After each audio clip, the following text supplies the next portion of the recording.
Malaki po dito kabayan, no?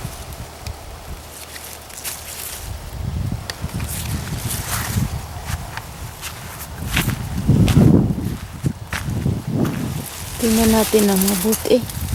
May napakahinog yung nahulog kabayan.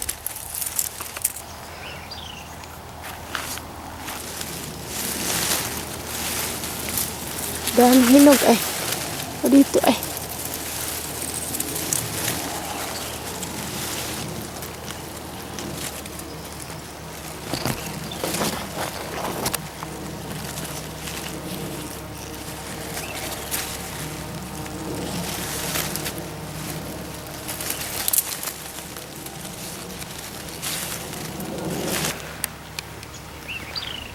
Lumalaki na po ang mga bunga nila dahil inulan po tayo noong Sunday.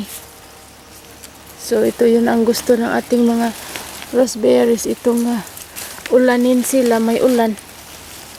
Para itong ulan kabayan, para itong fertilizer na binuhos ng ating Panginoon sa ating mga pananim.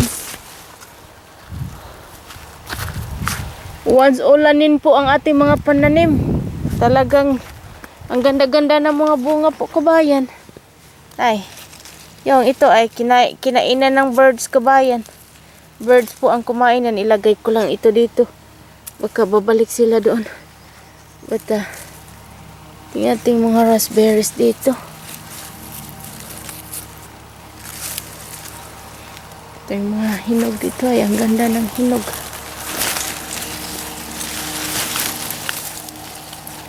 Gustong-gusto ko itong i-harvest itong tipo ng raspberries na ito kabayan dahil ang laki ng mga bunga nila. Malalaki. Forgot already what's the name of these raspberries. Iba-ibang klase po ang mga raspberries natin kabayan. Tulad ng blueberry. Blueberry in general ang pangalan nila, pero may iba't ibang klase. May matamis, medyo hindi masyadong matamis. Napakalaki nitong raspberries na ito. Oh.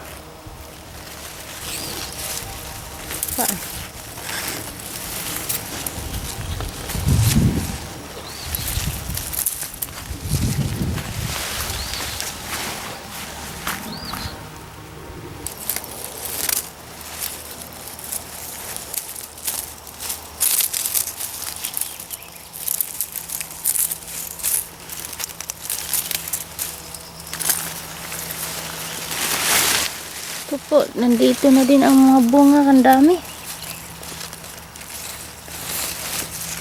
Kakatuwa po mag-harvest ng mga prutas kabayan.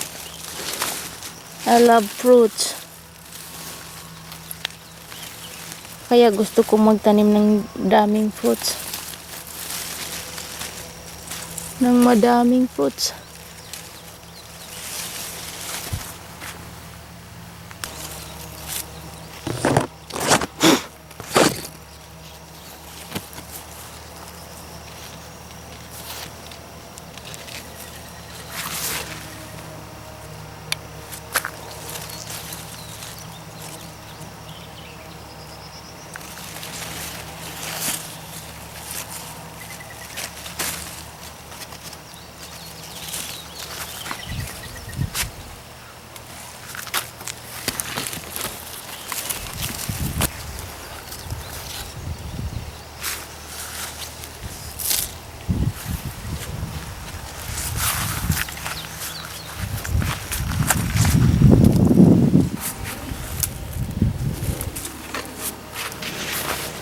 So, tapos na po tayo dyan kabayan.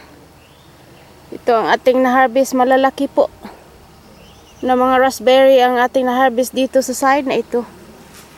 Dito, average lang po ito kabayan na size. Itong raspberries na ito. Dito po tayo magsimula.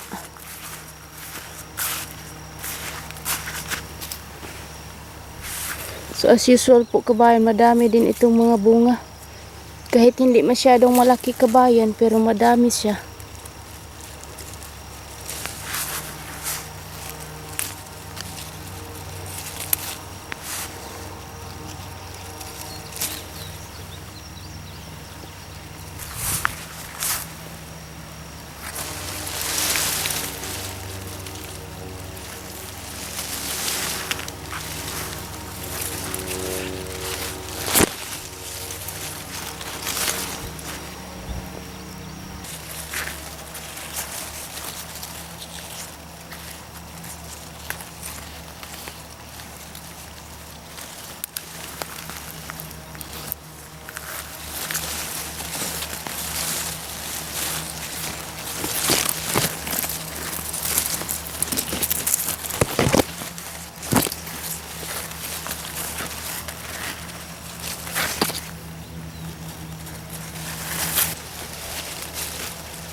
Dami pong hinog kabayan dito.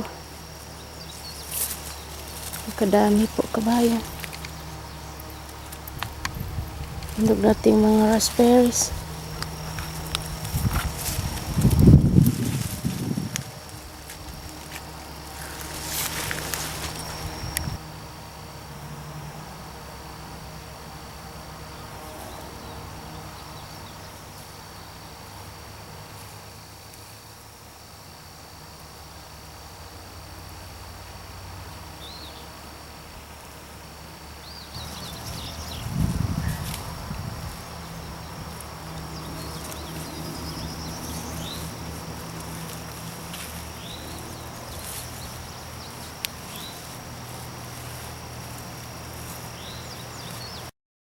Yan na po kabayan.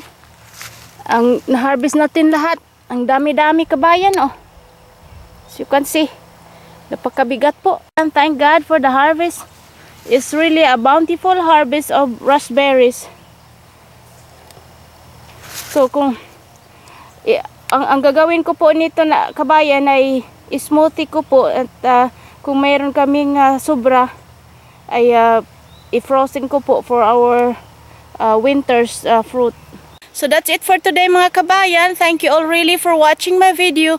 Don't forget to hit like, subscribe, share, and hit the notification bell so that you all be updated. God bless you all. Bye-bye.